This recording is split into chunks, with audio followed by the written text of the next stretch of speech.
D'un personnage qui était salarié chez Well, qui est aujourd'hui coutelier d'art, et Daniel de Barros. Le regard est aiguisé, le geste précis. Le bien nommé Le Montpellier se façonne avec un certain doigté et une grande exigence.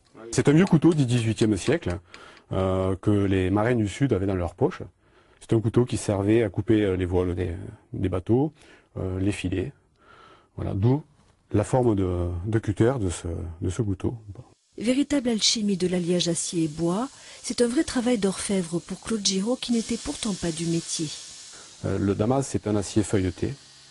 On fait un feuilletage avec des aciers de différentes natures, qui peut atteindre plusieurs centaines de couches. Puis on va le torsader et créer un motif qui ressemblera à du bois. Un savoir-faire hérité du XIIe siècle. Il lui a suffi de 14 semaines aux côtés d'un grand maître coutelier et Claude Giraud a franchi le pas après avoir lâché son tablier de l'usine Well il y a 2 ans à peine. C'est moi qui ai décidé de partir, puisqu'on me le proposait et que c'était le 3e plan social. Je me suis dit qu'il fallait que je tente ma chance.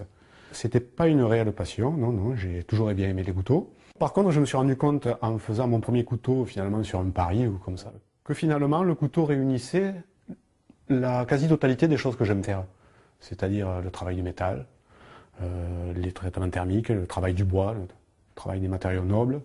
Comme des fossiles, exemple ces croûtes de mammouth vieux de 10 000 ans.